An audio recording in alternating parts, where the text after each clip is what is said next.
कभी सोचा है कि आजकल के इतने एडवांस्ड जनरेटिव एआई सिस्टम्स इतने आत्मविश्वास के साथ फर्जी रिसर्च पेपर्स या ऐसी कोड लाइब्रेरीज क्यों बना देते हैं जो असल में वजूद में ही नहीं है? इस प्रॉब्लम को द एकेडमिक मिराज और द फैंटम एपीआई कहा जाता है।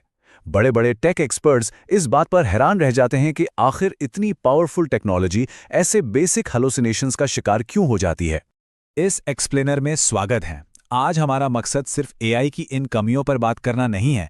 हम इससे एक कदम आगे बढ़कर एक ऐसी मजबूत डेटा बैक्ड रिट्रीवल पाइपलाइन बनाने पर फोकस करेंगे जिस पर आंख बंद करके भरोसा किया जा सके। आइए देखते हैं कि इन सिस्टम्स को भटकने से कैसे रोका जा सकता है। चलिए आज के इस एक्सप्लेनर का रोड मैप जल्दी से देख लेते हैं। पहला, द ब्लैक बॉक्स प्रॉब्लम। दूसरा, एंटर रिट्रीवल ऑगमेंटेड जनरेशन। तीसरा, डीकंस्ट्रक्टिंग द पाइपलाइन। चौथा, मेजरिंग रिट्रीवल सक्सेस। और अंत में picking the best models. Okay, let's dive into this और समझते हैं एआई के फेल होने की असली वजह। हमारा पहला सेक्शन है the black box problem, the illusion of knowledge. हम में से ज्यादातर लोगों को लगता है कि लार्ज लैंग्वेज मॉडल्स यानी एलएलएम्स सब कुछ जानने वाले कोई विशाल डेटाबेस हैं। पर सच तो यह है कि एलएलएम्स कोई सर्च इंजन नहीं है। वो असल में प्रोबेबिलिस्टिक इंजन्स हैं। वो फैक्ट्स को किसी मेमोरी कार्ड की तरह सेव नहीं करते। इसके बजाय वो ऑटो रिग्रेसिव तरीके से काम करते हैं। इसका सीधा सा मतलब ये है कि वो सिर्फ स्टैटिस्टिकल पैटर्न्स के आधार पर अगले शब्द का अनुमान लगाते हैं। एक तरह से इसको एक बेहद स्मार्ट ऑटो कंप्लीट फीचर समझ लीजिए।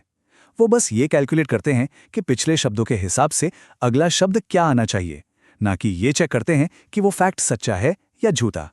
और यही वजह है कि एंटरप्राइज सेटिंग्स में एलएलएम्स बुरी तरह फेल हो जाते हैं। इनकी कुछ इनहेरेंट लिमिटेशंस हैं, जैसे टेम्पोरल स्टिलनेस, यानी इनकी नॉलेज उसी दिन रुक जाती है जिस दिन इनकी ट्रेनिंग खत्म होती है। फिर आता है प्राइवेट डेटा गैप, क्योंकि इनको सिर्फ पब्लिक इंटरनेट डेटा पर ट्रेन किया जाता है, किसी कंपनी के प्राइवेट डेटा पर नहीं। और सबसे बड़ा पॉइंट, इनको लैंग्वेज की फ्लुएंसी के लिए ऑप्टिमाइज किया गया है। जब इनके पास सही फैक्ट्स नहीं होते तो ये पूरे कॉन्फिडेंस के साथ गलत कहानियां गढ़ देते हैं।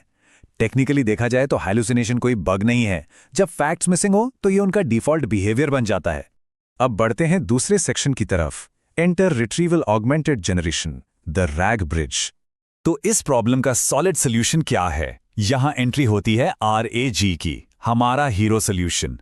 LLM की लिमिटेड मेमोरी पर भरोसा करने के बजाय ये सिस्टम एक्सटर्नल डेटाबेस से रेलेवेंट फैक्ट्स ढूंढता है। एंड दिस ब्रिलियंटली इलस्ट्रेट्स कि कैसे ये सिस्टम उन फैक्ट्स को सीधे LLM के प्रॉम्प्ट में डाल देता है, जिससे LLM को अपना जवाब बनाने से पहले उन ठोस फैक्ट्स को पढ़ना ही पड़ता है। इससे होता यह है कि AI की भाषा समझने की ताकत और एक वेरीफाइबल डेटाबेस के बीच एक जबरदस्त ब्रिज बन जाता है।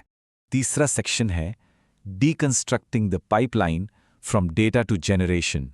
चलिए अब इस मशीनरी को खोलकर देखते हैं कि कैसे अनस्ट्रक्चर्ड डेटा को एक हाईली सर्चेबल जनरेटिव इंजन में बदला जाता है। RAG पाइपलाइन को हम दो मेन फेजेस में बांट सकते हैं, ऑफलाइन प्रिपरेशन और ऑनलाइन एग्जीक्यूशन। ऑफलाइन फेज में पहले रॉ टेक्स्ट को इंजेस्ट करके छोटे हिस्सों यानी चंक्स में तोड़ा जाता है। फिर इन चंक्स को एम्बेड किया जाता है, जिसका मतलब है इन्हें नंबर्स या वेक्टर्स में कन्वर्ट करके स्टोर करना। ऑनलाइन फेज तब एक्शन में आता है जब कोई सवाल पूछा जाता है। सिस्टम उस क्वेरी को सर्च करता है, सबसे सही चंक्स को निकालता है और फाइनल स्टेप में प्रॉम्प्ट के जरिए LLM उन फैक्ट्स का यूज करके एक सटीक जवाब जनरेट करता है। पर इस प्रोसेस में एक बहुत बड़ा खतरा है, जिसे द कोरेफरेंस प्रॉब्लम कहते हैं। होता क्या है कि टेक्स्ट को चंक्स में तोड़ते वक्त अगर सेंटेंसेस गलत जगह से स्प्लिट हो जाएं, तो प्रोनाउंस अपना सब्जेक्ट खो देते हैं। सोचिए, एक चंक में लिखा है टिम कुक एप्पल के CEO हैं, और अगले चंक में है उन्होंने विजन प्रो लॉन्च किया। अब अगर कोई पूछता है कि विजन प्रो किसने लॉन्च किया, तो सिस्टम दूसरा चंक ढूंढ ही नहीं पाएगा, क्योंकि वहां टिम कुक का नाम मिसिंग है। ये छोटी सी गलती पूरे रिट्रीवल प्रोसेस की एक्यूरेसी को तबाह कर सकती है। चौथा section, measuring retrieval success, the score card. अब थ्योरी से निकलकर ये देखते हैं कि सिस्टम को एम्पिरिकली इवैल्यूएट कैसे किया जाए। इस स्कोर कार्ड का पहला मेट्रिक है हिट रेट। सिंपल शब्दों में कहें तो ये चेक करता है कि सिस्टम अपने टॉप गेसेस में से सही जवाब कितनी बार ढूंढ निकालता है। अगर सिस्टम ने 10 डॉक्यूमेंट सजेस्ट किए और उनमें से किसी एक में भी सही जवाब मिल गया, तो समझ लीजिए वो एक हिट है। काफी स्ट्रेट फॉरवर्ड है। दूसरा इंपॉर्टेंट मैट्रिक है मीन रेसिप्रोकल रैंक या शॉर्ट में MRR। ये मैट्रिक सिर्फ जवाब ढूंढने के बारे में नहीं है बल्कि प्रिसीजन पर फोकस करता है। MRR ये देखता है कि सही जवाब वाला डॉक्यूमेंट किस रैंक पर आया। अगर सही जवाब बिल्कुल टॉप पर यानी नंबर 1 पर है तो स्कोर हाई होगा, पर अगर वो तीसरे या चौथे नंबर पर खिसक गया तो स्कोर गिर जाएगा। इसका सीधा सा मतलब है MRR स्कोर जितना हाई होगा सही इन्फॉर्मेशन तक पहुंचने में उतनी ही कम मेहनत लगेगी। और आखिर में हमारा 5वां section, picking the best models, empirical data. Llama Index ने इन मॉडल्स को टेस्ट करने के लिए कुछ बहुत इंटरेस्टिंग एक्सपेरिमेंट्स किए हैं। यहां हम बेसलाइन एम्बेडिंग्स को इन्हांस्ड रिजल्ट्स के साथ कंपेयर कर रहे हैं, जिसमें BGE री-रैंकर लार्ज या कोहेर री-रैंक जैसे डेडिकेटेड री-रैंकर मॉडल्स का यूज किया गया है। री-रैंकर करता क्या है?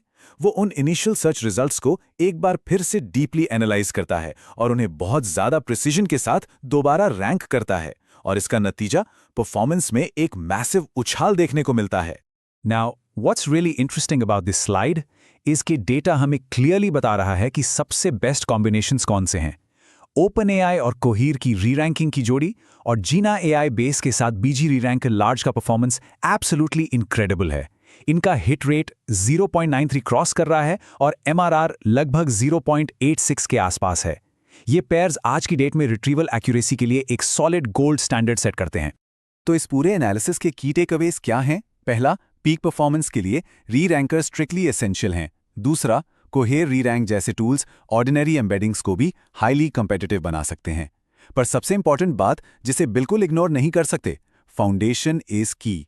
दुनिया का सबसे बेस्ट री-रैंकर भी एक फंडामेंटली खराब इनिशियल एम्बेडिंग सर्च को बचा नहीं सकता। इसलिए अपने यूज केस के हिसाब से बेस्ट मिक्स ढूंढने के लिए टेस्टिंग बहुत ही जरूरी है।